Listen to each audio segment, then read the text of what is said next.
Boa tarde. Muito obrigado, Vanessa. Esses títulos todos são absolutamente dispensáveis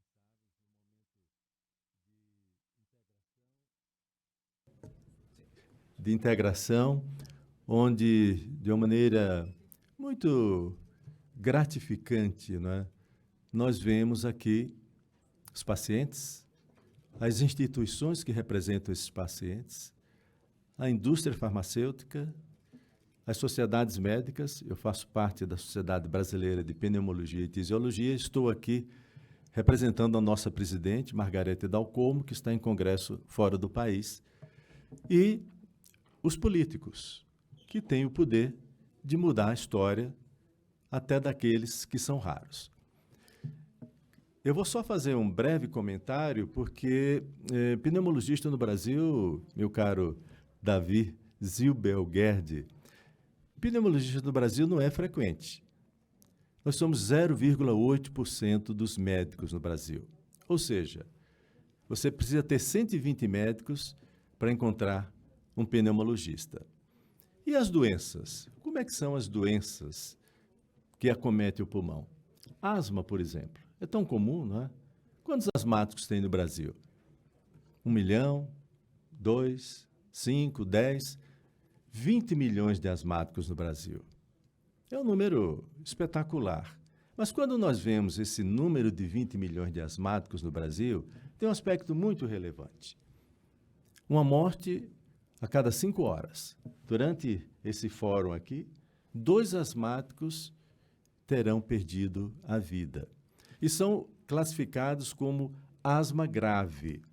Ou seja, nós temos 3% dos asmáticos no Brasil cuja doença compromete a qualidade de vida, a capacidade de trabalho, aumenta a demanda nos hospitais e aumenta o risco de morte. Nós temos uma situação já muito confortável para tratar esses pacientes, porque além dos medicamentos convencionais, eles precisam de medicamentos específicos, que são imunobiológicos. São aqueles medicamentos que fazem a terapia-alvo, atinge exatamente o fator que está provocando a doença. Eu gostei muito, e agora eu vou voltar a um apelo que o Daer fez. Nós precisamos de centros qualificados. Quem é que trata essa população de asmáticos? Pneumologistas? Somos muito poucos. Alergologistas? Somos menos ainda. É o médico da atenção primária, é o médico de família.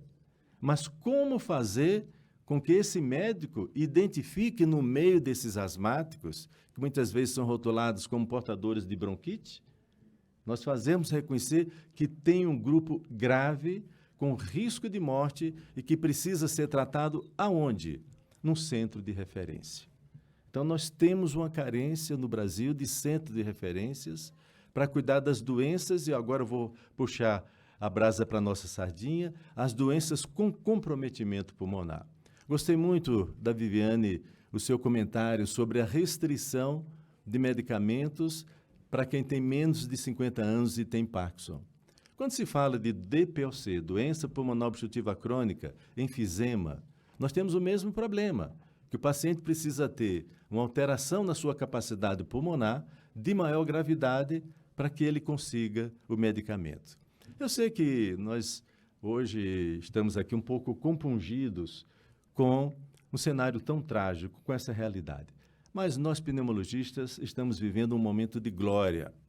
Faz hoje exatamente 9 dias que, no Ministério da Saúde, foi aprovado o medicamento para fibrose cística. Fibrose cística. Ter fibrose cística não é somente ter uma doença, é ter uma sentença de morte. É ter uma sentença de morte. E no Brasil, nós temos mais ou menos 3 mil pacientes com fibrose cística, e juntando-se as associações dos pacientes, as sociedades médicas, a indústria farmacêutica, o Vertex, o Ministério da Saúde, a Conitec, a participação da pressão de todo esse grupo, finalmente, no dia 5 de setembro, foi aprovado um medicamento que é o Trikafta, que muda a história desses pacientes. Traz o sentimento da ressurreição, porque quem tem fibrose cística tem uma perspectiva de vida de dificilmente passar dos 18 anos. E o que é que acontece com esses pacientes agora com o tratamento? Melhoram a qualidade de vida, têm capacidade de trabalho, têm capacidade de relacionamento. Esses pacientes saem da fila de transplante. A fila de transplante no Brasil, vocês sabem como é. E esses pacientes, em 82%, saem da fila de transplante por conta desse medicamento. É caro? O que é caro? Não é? Essa é uma relação ganha-ganha. Não tem perdedor, não. Todo mundo ganha. Na medida que se disponibiliza o medicamento, diminui a internação, diminui o uso de antibióticos, esses pacientes muitas vezes fazem uso de 3, 4 antibióticos, né, continuamente, e diminui o bem que é mais marcante, que é o sofrimento, não somente da família, mas, sobretudo, do paciente, que é ele quem padece. Então, nós pneumologistas estamos vivendo um momento muito feliz, muito gratificante, e oxalá que isso seja um exemplo para que outras situações de outras doenças também sejam acometidas. Voltando à Sociedade Brasileira de Pneumologia, nós somos 3.800 médicos. A nossa especialidade ganhou uma transparência maior agora com a COVID, que é uma doença basicamente que compromete o pulmão. E na estrutura da Sociedade Brasileira, nós temos os departamentos e comissões. E uma das comissões mais atuantes é a Comissão de Doenças Raras, que é coordenada, liderada pelo nosso brilhante colega, que vai fazer uma exposição mais técnica do assunto, Dr. Paulo Feitosa, que é aqui de Brasília, não é? Médico aqui em Brasília, mas enaltecendo a origem nordestina, né? Ele é paraibano, assim como eu sou pernambucano. Então, nessa mesa, o Nordeste... E você é do Rio Grande do Norte, então nós estamos aqui 4-2, a situação está favorável para o Nordeste aqui. Então, nós temos uma preocupação. Qual é a preocupação? É fazer com que haja médicos qualificados para dar diagnóstico. Nós temos uma doença muito comum, a doença intersticial, a fibrose pulmonar. Nós temos doença muito comum dentro da raridade, né? Uma doença também muito complexa, que acomete a circulação do pulmão. E o paciente tem hipertensão pulmonar. Mas quem são os médicos capazes de tratar essa doença? Aí é que tem um desafio.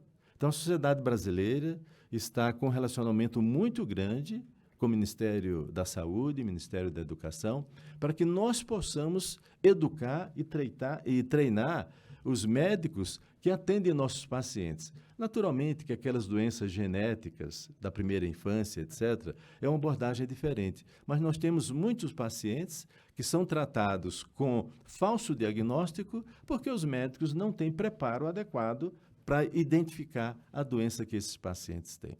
Então, nós temos aí desafios muito grandes e eu tenho certeza que o momento é de dizer assim, um novo tempo, como aquela música do Ivan Lins, não é? Um novo tempo está chegando.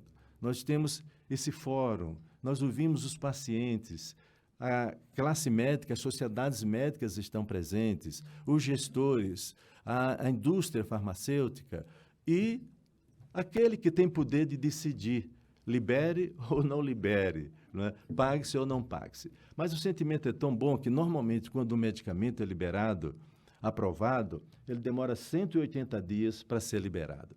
Vocês imaginem a angústia que os pacientes portadores de fibrose cística estão por esperar os 180 dias. Mas a ministra Nízia Trindade já disse que não vai ser de 180 dias. Esse prazo vai encurtar. Então, vamos fazer dessa questão da fibrose cística jurisprudência. Se conseguirmos para pacientes com fibrose cística, vamos lutar para que outros pacientes também consigam os medicamentos e, consequentemente, nós possamos atenuar esse sofrimento, porque para quem tem doença rara, para ele a doença não é rara. A doença é 100% para ele. Esse é um fato que nós temos que levar em conta. Não dá para dizer para um grupo de pacientes, olha, a doença de vocês é muito rara, tá? Não tem o que fazer. Muito pelo contrário, se nós não fizermos por eles, não é? qual no sentido que nós estamos dando à nossa profissão, à indústria farmacêutica, aos gestores, aos advogados que fazem a necessidade de que a lei seja cumprida. Então, eu tenho certeza que nós vamos agora, né, cada vez mais, ter a oportunidade de dizer que pode ser rara a doença, mas para nós ela é muito comum. E o nosso objetivo é minimizar dor, sofrimento e necessidades. Muito obrigado.